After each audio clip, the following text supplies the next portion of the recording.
ありがとうございます。じゃあお祝いのチュー。はあ、まずいですよ。千夏先輩。そうはさせないんだから。ひな。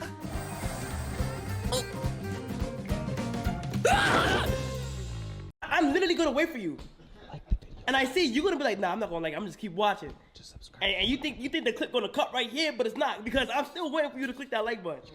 And the subscribe and the post notification button. I'm gonna start this video off by being extremely honest. I'm just looking for an excuse to talk about Blue Box. But how about I talk about Blue Box in a kinda objective way that could possibly interest someone who hasn't watched Blue Box to watch Blue Box, and the people who do watch Blue Box to just remember and think about how awesome their favorite anime probably is. That sound good? Cool. Then let's talk about Blue Box.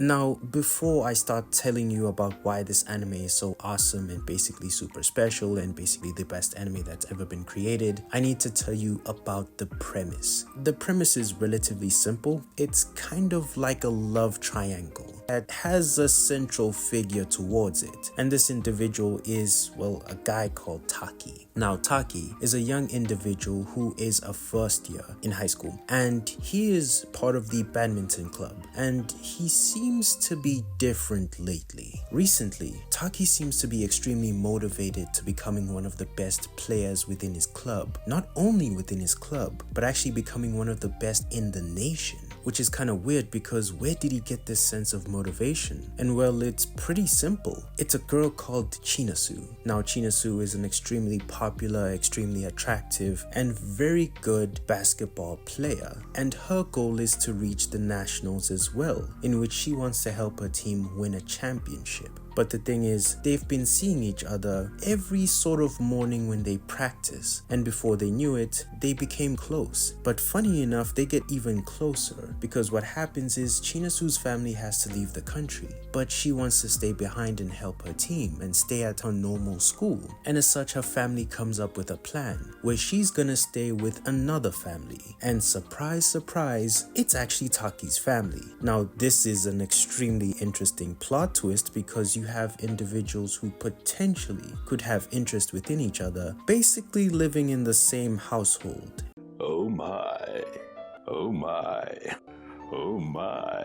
This creates a weird dynamic. It's gonna be difficult for them to eventually express what they want to say, considering their living arrangements and also the gaps between them in terms of age. But then this doesn't make sense. I said that there's a love triangle. So far I've just said two people. Well, this is where Hina comes in. Now, Hina is a longtime friend of Taki. In fact, she is a childhood friend of Taki. And surprise, surprise, she has a huge crush on Taki. But the problem is, she's really close to Taki as a friend. And this is problematic, because it seems like Taki really likes someone, but it's not Hina. And as such, Hina's in a very complicated position, because as she's trying to help a friend win over a girl he likes, she starts to understand that she cares for Taki way more than what she thought, and she's been hiding it. But then later onwards, I don't want to spoil too much, but let's just say she's gonna let her presence be known. And that's basically the premise of Blue Box. But the interesting thing that makes this anime so different is that even though it has an excuse to solely focus on the budding romance that could be happening, the anime actually wants to be a slice of life. And what I mean by this is that we're not solely watching these characters fixate and focus on romance. They're focused on their own lives, which is super awesome, because an individual like Taki has a good amount of potential, but what he's learning from experience and after he became motivated by Chinasu is that it's not that easy to get to the nationals, and it's even harder to actually win it. But for him to get there in the first place, he has to work harder than he's ever worked before, and as such, he's developing habits within his own life that are going to help him compete and hopefully succeed. But the thing is, on the other end, you have an individual like Chinasu, who is someone that Taki admires. She's also working extremely hard. In fact, Chinasu and Taki bounce off each other in terms of getting motivation. And as you watch these characters live their lives, you learn that the romance aspect is borderline just something that happens organically, or it's something that they actually push away. And I find that to be such a cool aspect of this anime, because most of the time you would just think that once someone likes each other, that just becomes the focal point. But instead you have these characters sometimes pushing their emotions aside to focus on their own goals. Because for example, you have an individual like Hina who's dealing with rejection, but yet she's seen as this prodigy within the school, so she can't afford to be sloppy. But yet she's just an individual who's dealing with her emotions, but yet there's so much pressure placed on her to perform well that she sometimes has to shut off her emotions to succeed. And this is extremely realistic because you can't always get your emotions ahead of you. And this is the mistake that some romance anime make, where even the most realistic issues of life are just overlooked because you're in love. This anime wants to show you what can happen when a romance buds naturally. But even with this focus towards being an anime that wants to offer a good balance between slice of life and romance, this anime does romance in an excellent way. Because the cool thing about this anime is that it focuses a lot on expression.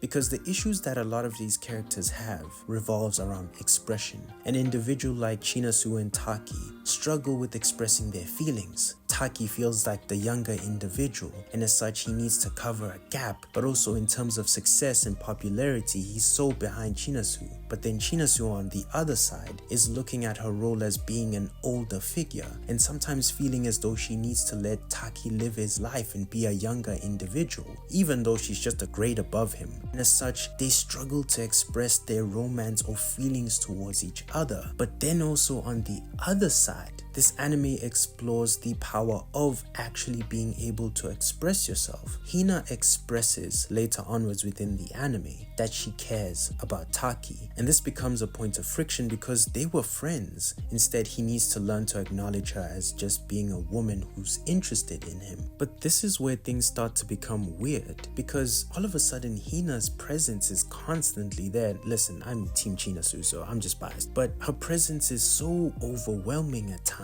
that you feel as though she's made a mistake by expressing herself too much, because she's basically condemned herself to waiting on the sidelines until Taki has decided what he wants to do with Chinasu. And I never really fully understood why I didn't like Hina so much, because there's nothing wrong with someone wanting to express their feelings towards someone. In fact, it takes bravery considering the fact that she's a lady. But I just didn't like her until I realized what the problem was. The problem was me.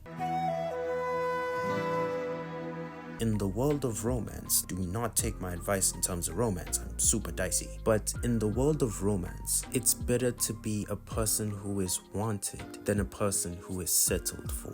This is why I don't like what Hina is doing, because I've been there myself, and I can understand the pain that could potentially wait for her, considering the fact that she's watching another individual fall in love with someone else, but hoping that things don't work out and that she can be there to pick up the pieces and hopefully be chosen. And truthfully, not that I'm the guy to really trust on love aspects, but that's not how you should be living in terms of how you view love. But yet this anime has a really special way of potentially showing the issues that she's going through, that an individual such as myself can relate to them, and I think a lot of people can go through. And that was the cool thing that I liked about this anime's take on expression. It shows you just how powerful expression can be, because most of the time you would think that when you don't express yourself, that's when you suffer the most. But this anime is showing us that even when you do express yourself sometimes, you can still suffer just as much. And I think that this anime's ability to dive into the topic of expression is extremely special and super cool. But to be fair, with the positive has to come the negative, because that's what I have to try and do. And realistically speaking, I objectively have one negative towards this anime, and that's that the animation can sometimes take a dip. So what happens is, in some scenes they can look epic, like really good, but then sometimes they'll not be the best. And the thing is, this anime, to give it some credit, gets away with this because it's able to dive between a realistic look and a cartoony look whenever it wants to. Like sometimes you'll see Chinasu make facial expressions and they're drawn in a cartoony way that kind of just makes you not notice when the anime itself has animation dip, because it doesn't look as realistic as it should. But then the other negatives are that, well, I don't like stuff in high school. Like, that's pretty simple. But to give the anime credit, I have to admit that it's the perfect anime for high school. It works well where it is, so I can't criticize it too much because of who I am and based on the fact that I'm not in high school. But then the last one, I just hate Hina because I'm Team Chi. But overall, this anime is extremely special because its story is so captivating that it made me a manga reader, and as such I'm extremely far and I've done a really good job of not spoiling a bunch of things. But it's able to do something that I didn't notice until I was able to read the manga, which is the anime and the manga are so